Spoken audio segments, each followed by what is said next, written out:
Each week, Richard and Father Mark present a rigorous discussion of the Bible in a format short enough for your morning commute, but long enough to be substantive, posing difficult questions meant to keep you engaged.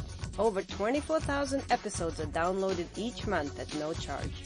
Please consider marking your level of support with a one-time donation or by pledging a small amount per episode. To learn more, please visit patreon.com/Bible. That's patreon.com/Bible. Thank you. Hi, this is Father Mark Boulos with the Bible as Literature podcast. The fallacy of the Messianic secret is based on a presupposition that openly contradicts the teaching of Mark's gospel. While scholars assume that Jesus is preoccupied with his identity and secrecy, in the text of Mark, Jesus is in a big rush to preach to as many people as possible, in as many places as possible, and he wants his followers to do the same. He does not want them to sit around and be amazed with him and his acts of mercy. He wants them to hear the gospel and to do the same work he is doing immediately. Richard and I discuss the Gospel of Mark, chapter 1, verses 29 to 45. You're listening to the Bible as Literature.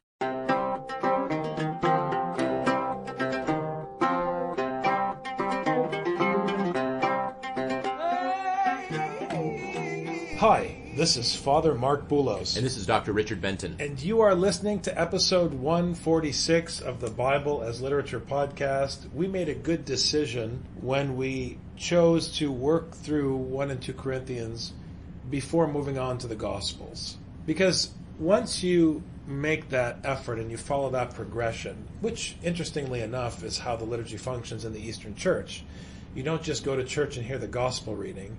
You first hear the epistle of Paul, and then you hear the gospel. Because the gospel is working out what was taught in the epistle. And that's exactly what's happening in Mark with this question of people's amazement and the fallacy, what I call the fallacy of the Messianic secret. You have this motif in Mark where Jesus keeps telling everyone not to rush off and talk about things. In Scripture, in 2 Corinthians, Paul is irritated with the church because they're vacillating on the basis of his personality.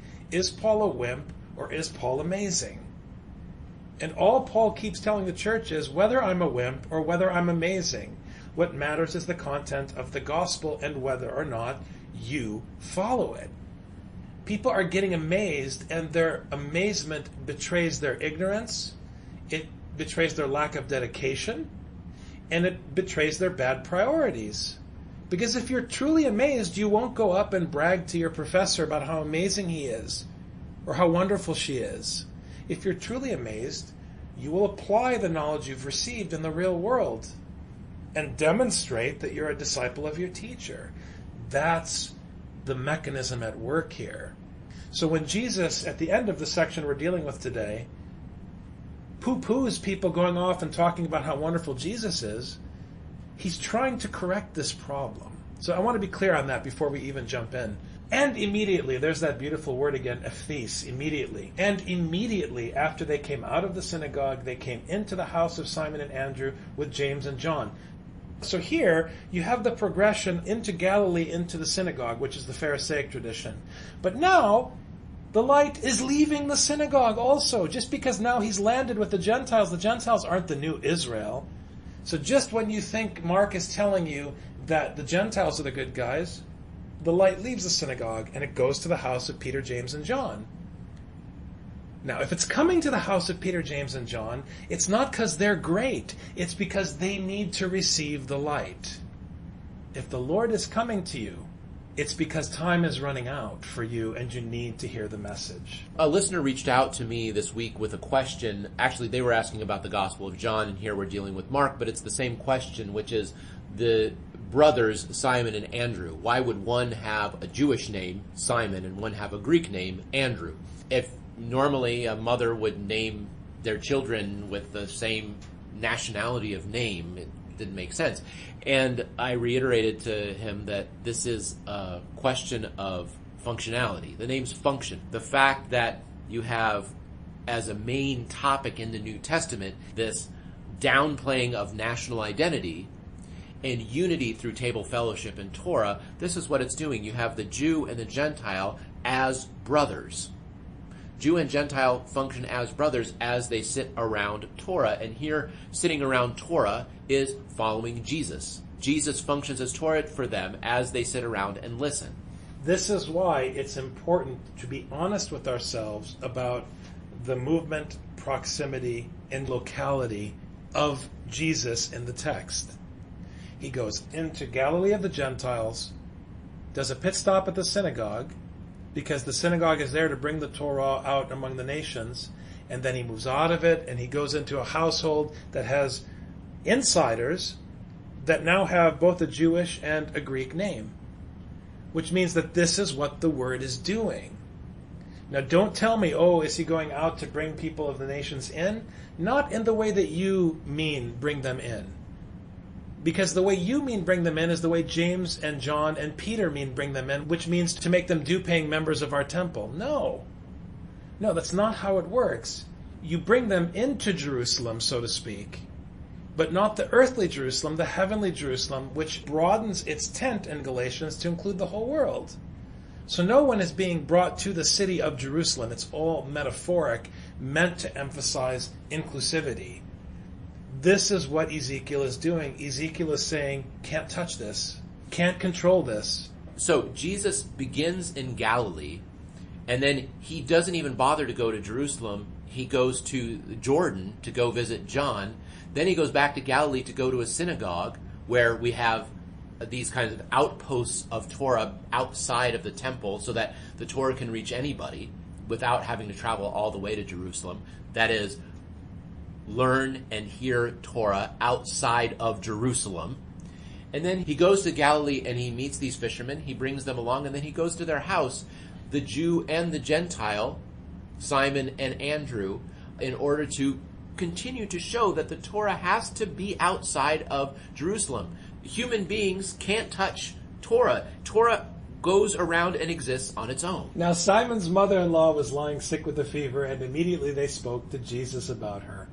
And he came to her and raised her up, taking her by the hand, and the fever left her, and she waited on them. So they immediately spoke to Jesus about her, and he came to her. The word of the one who is suffering comes to Jesus, who is Torah, and then Torah comes to her, and she's made well again.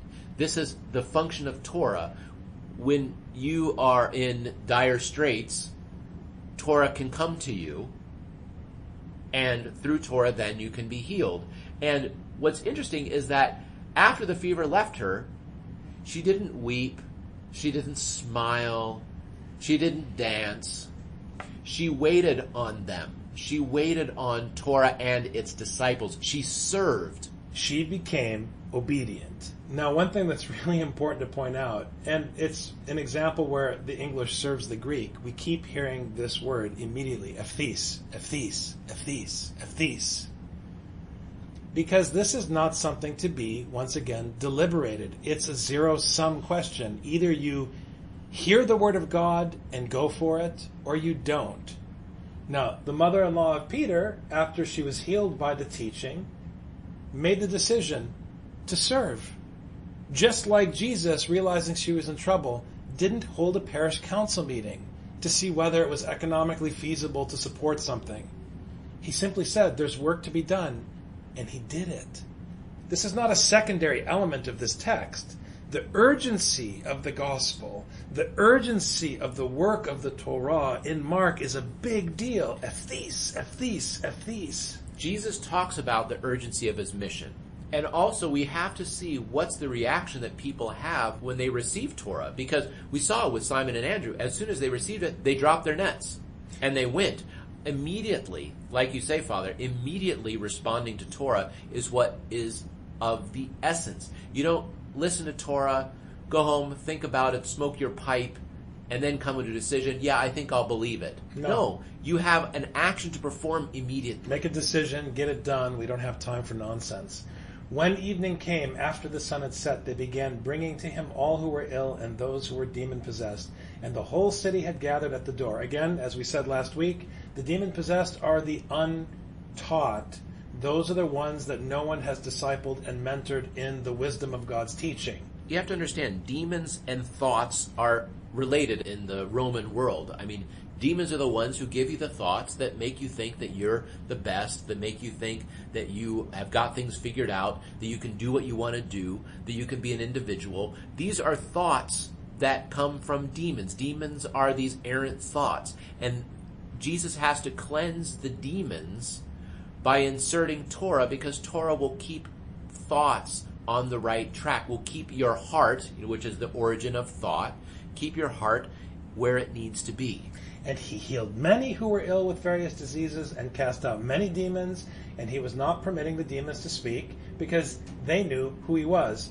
Again, repeating this point that once you're baptized, you have a function in the body in 2 Corinthians, but your function is not to speak. The only one who speaks is the one who is reading to you the content of the teaching.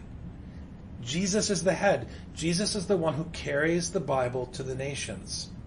That is how Jesus functions in the gospel. Only Torah can speak. When Torah is in the same room as demons, when the correct way of thinking and acting is in the same room as the incorrect way of thinking and acting, only Torah can speak. In the early morning, while it was still dark, Jesus got up, left the house. Okay, I want to pause in the middle of this verse. I'm just letting the readers know where I'm pausing. Again, he's leaving the house. He goes where he wants. You cannot control Jesus. You cannot control the Spirit. You cannot control the teaching. So in the early morning, while it was still dark, Jesus got up, left the house, and went away to a secluded place and was praying there. Simon and his companions searched for him, and they found him and said to him, "Everyone is looking for you." He said to them, "Let us go somewhere else. Let us go somewhere else, to the towns nearby, so that I may preach there also, for that is what I came for." Katadioko in Greek means to search and sometimes carries the connotation of hunting. So Jesus is moving, and Mark is telling you can't touch this, and the pillars, Peter, James, and John in Galatians are named as the pillars, the opponents of the gospel. The pillars are hunting Jesus down. Everyone's looking for you. Why do you keep moving the cheese? We need to put you back in a box and drag you to Jerusalem where you belong. You see what's going on. We know that Jesus has already delivered Torah to them. And he says, everyone is looking for you. And what's the response? I need to go to the other towns to preach. Everyone's looking for you. Well, what are they looking for him for? They heard his teaching. He's delivered the goods. Moses made copies of the scroll in Exodus. What's your problem? They have what he had to bring to them. And Jesus did not lose time. In the early morning while it was still dark, he's like, my work is done. I have to go to the next town. Jesus does not waste time. I like how you mentioned this, Father. I'm going to say it again. The immediacy of Jesus' mission to bring the word to as many people as possible before he dies is the only thing he's concerned with. They're looking for you, Jesus. What do they want from me? I already got rid of the demons, I healed them, and they got Torah. What do they want from me? It's time for me to move on. And this is the thing, is people can sit and they can look and they can gaze at Jesus and they can be amazed at how Jesus is and just think of the glory of Jesus. What's the point? There is no point. The point is, do then what he says. The point is what happened to Simon's mother-in-law. Simon's mother-in-law did not stand and look at him and was amazed with him. She got him something to eat. She waited on him. But this is what Christianity has become. A bunch of people standing around talking about how amazing Jesus is. And because of that, Christianity has become the laughingstock of the Western world. As Paul says, the Lord's name is a joke among the nations because we're acting like a joke. We have to get down to business. If you know this is correct, why aren't you leading a Bible study? Why aren't you challenging others to work on this teaching? And if you can't read, why aren't you working at a local food shelf? Either we are in or we are out. There's no middle ground. Ephes. And he went into their synagogues throughout all Galilee, preaching and casting out the demons. So again, while the men of Galilee, as they're referred to in Acts, are staring around looking for Jesus, Jesus is actually doing the business of his Father. Jesus moved on. He moved on. He came in.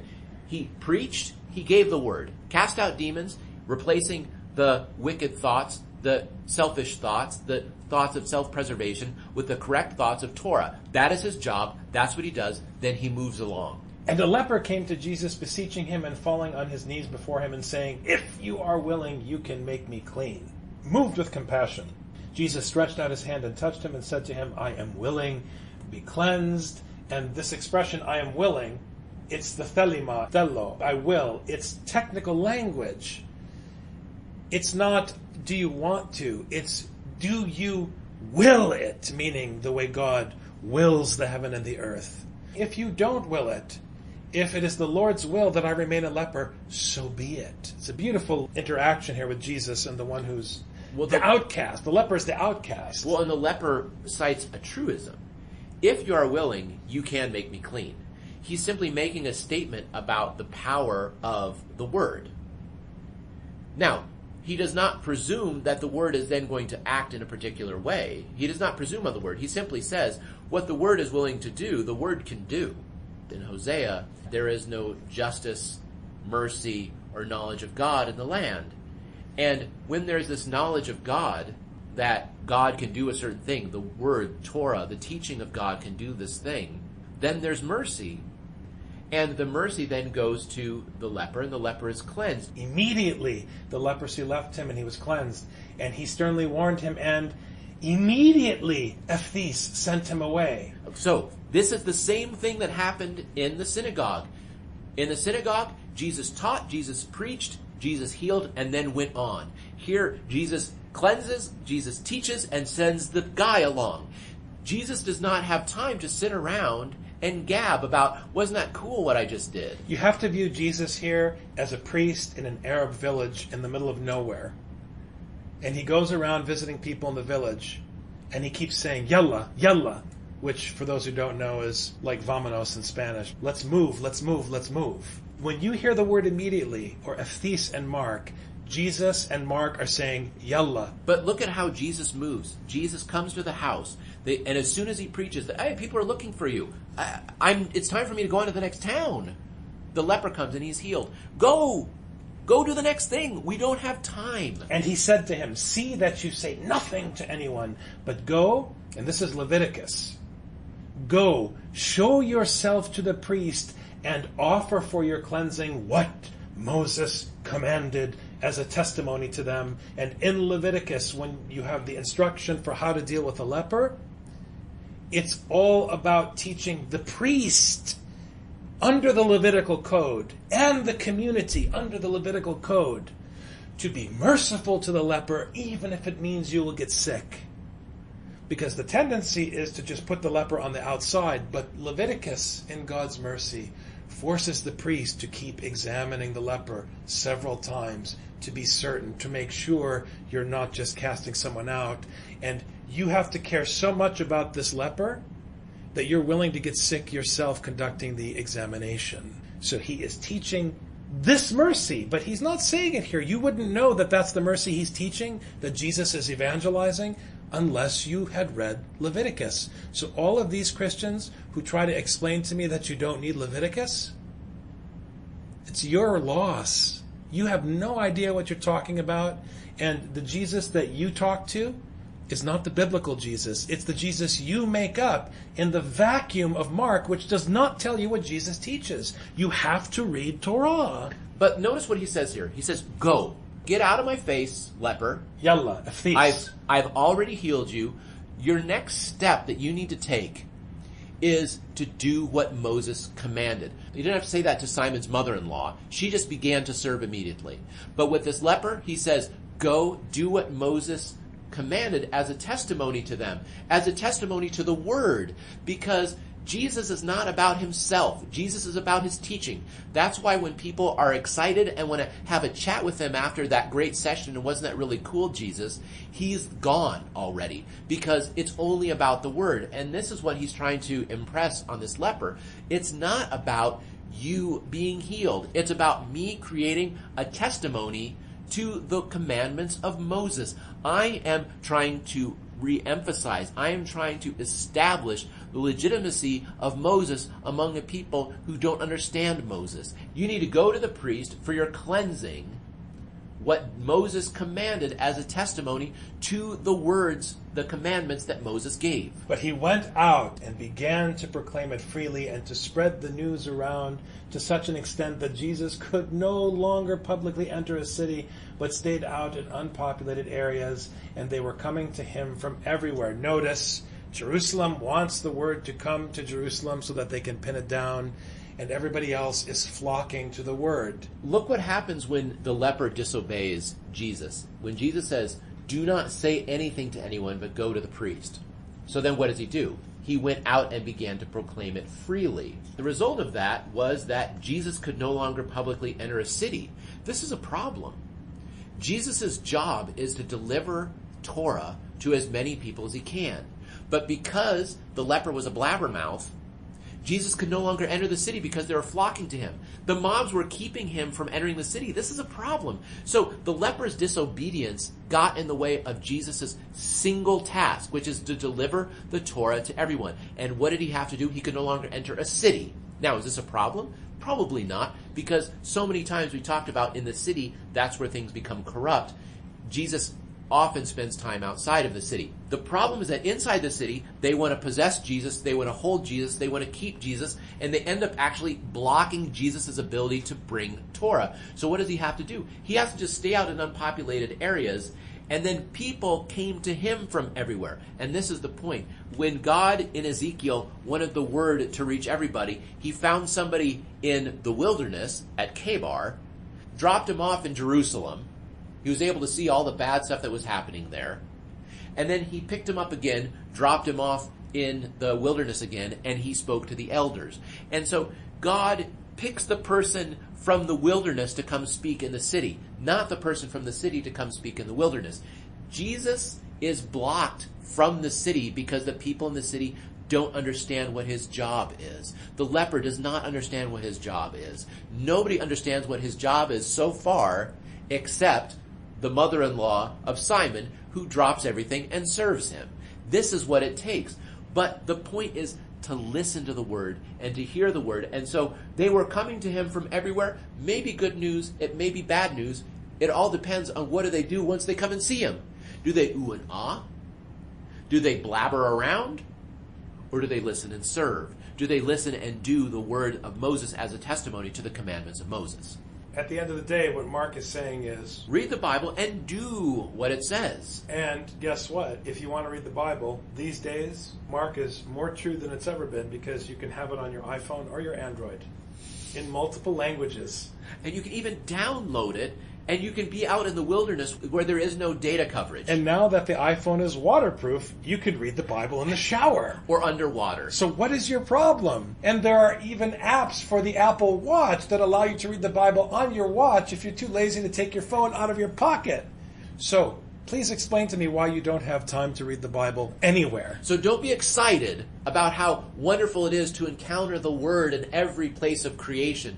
Read it and do it. Have a great week, Dr. Benton. Thank you, Father.